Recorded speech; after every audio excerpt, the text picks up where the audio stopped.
जय हिंद to all of you. Welcome to our YouTube channel Warriors Classes. Friends, आज की इस वीडियो में हम लोग एयरफोर्स का एक जीडी टॉपिक डिस्कस करेंगे जो कि है करप्शन इन इंडिया। तो आइए शुरू करते हैं। सबसे पहले जानते हैं कि करप्शन होता क्या है। Friends, as we all know that the corruption is a major problem in our country which is increasing day by day. तो दोस्तों, करप्शन जो एक मेजर प्रॉब्लम है जो कि हमारे कंट्री में दिन प्रतिदिन बढ़ता जा रहा है। And first of all we all have to see the meaning of corruption. Corruption is nothing but the giving money और anything for getting work from others quickly. It is one of the major common disease of the many countries. यानी कि corruption जो है यह किसी व्यक्ति को दिया गया पैसा या और कुछ जिससे कि किसी व्यक्ति का काम बहुत जल्दी हो जाए, तो इसे ही हम करप्शन कहते हैं। करप्शन जो है वो हमारे देश के या अन्य कई देशों का भी एक डिजीज़ की तरह यह फैल चुका है, यानी कि यह बढ़ता जा रहा है। The corruption is mainly coming from the people who are lazy and elite. Corruption उन लोगों के द्वारा फैलाया जाता है जो कि लेजी हैं और एलाइट है। At first the lazy and elite people corrupted the society for their wealth। यानी कि जो लेजी पीपल होते हैं या एलाइट पीपल होते हैं वो हमारे सोसाइटी को अपने धन दौलत के लिए या अपने काम को जल्दी करवाने के लिए वो करप्शन को बढ़ावा देते हैं। Also population of India is increasing day by day. Everyone can not fulfil his needs, he has to take wrong ways. In this result corruption.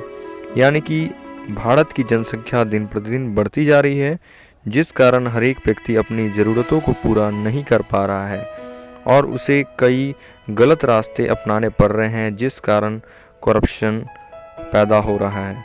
And these are the causes of corruption. ये सभी कारण हैं corruption के। Most of the employees in government and private sector are paid low salaries. यानी कि बहुत से government job में और प्राइवेट जॉब में जो कर्मचारी होते हैं उन्हें बहुत कम सैलरी दी जाती है, जिस कारण वो लोग करप्शन को बढ़ावा देते हैं। And due to lack of job opportunities many people are ready to pay money in return for the job offer. यानी कि जो हमारे देश में जॉब अपॉर्चुनिटीज़ की कमी है, नौकरी नहीं मिल पाती है आसानी से, जिस कारण लोग कई तरह के दलालों को या किसी को बहुत ज़्यादा पैसा देने को तैयार हो जाते हैं, जिससे करप्शन को बढ़ावा मिलता है। And the greatest effect of corruption is the loss of national wealth. And India lost billions and billions of rupees in various schemes. यानी कि इंडिया ने बहुत सारे अपने वेल्थ को खोया है, अपने पैसों को खोया है बहुत सारे वेरियस अलग अलग प्रकार के स्कैम्स में, जैसे कि जीप डील और ये सभी जो होते हैं स्कैम्स इसमें। Many politicians misuse their authority and power and accept bribes from private businessmen for approval of their projects।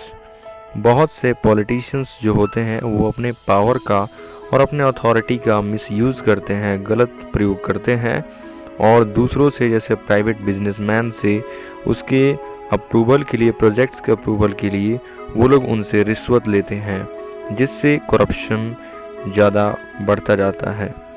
Next है corruption is also the main cause of way as rich are getting richer and poor are getting poorer. यानी कि corruption ही एक मुख्य कारण है जिसके कारण जो धनी लोग हैं वो और धनी होते जा रहे हैं और जो गरीब हैं वो दिन प्रतिदिन और ज़्यादा गरीब हो रहे हैं। Also incapable candidates are select for higher post. यानी कि जो अयोग्य कैंडिडेट्स होते हैं उनको चुना जा रहा है हायर पोस्ट पर। And authority and power in wrong hands. These candidates have lack of leadership and management skills. जिस कारण अगर उन्हें चुना जाएगा अयोग्य व्यक्तियों को, तो वो उस पावर को, अथॉरिटी को अच्छे से यूज़ नहीं कर पाएंगे और ये पूरा शासन एक गलत व्यक्ति के हाथों में चला जाएगा, जिसमें लीडरशिप क्वालिटीज़ नहीं होगी, मैनेजमेंट स्किल्स नहीं होंगे।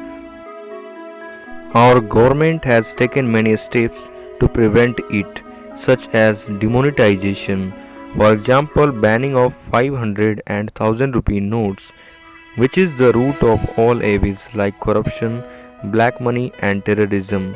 यानी कि करप्शन को रोकने के लिए गवर्नमेंट ने कई कदम उठाए हैं, जैसे कि है डिमोनेटाइजेशन, नोटबंदी, जिसमें 500 और 1000 रुपए के नोटों को बंद कर दिया गया था, क्योंकि यह माना जाता है कि 500 1000 के जो नोट थे वो कई तरह की बुराइयों का कारण बन रहे थे, जैसे कि करप्शन, ब्लैक मनी और टेररिज्म। विद जनधन योजना and direct benefit transfer scheme, bank accounts of millions of people were opened so they can get subsidies and benefits directly into their account।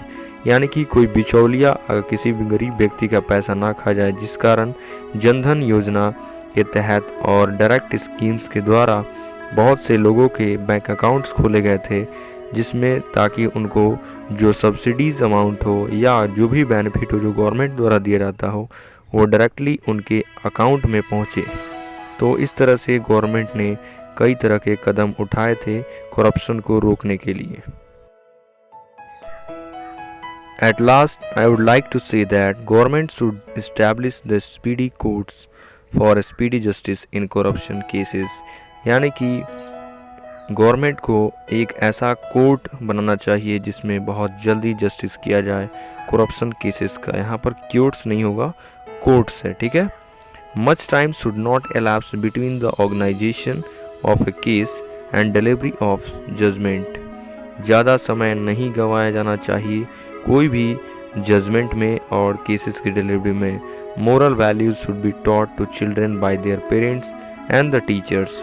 यानी कि नैतिक बातों को बताया जाना चाहिए हमारे जैसे स्कूल्स, कॉलेजेस में और घर पे भी पेरेंट्स के द्वारा अपने बच्चों को शिक्षा देनी चाहिए, और भी इन सभी के बारे में करप्शन नहीं, जिससे कि करप्शन नहीं फैले। तो फ्रेंड्स, आज का ये वीडियो आपको कैसा लगा हमें कमेंट करके बताइए। मैंने प्रयास किया है कि इस वीडियो में आपको एक टॉपिक बहुत अच्छे से समझ में आ जाए।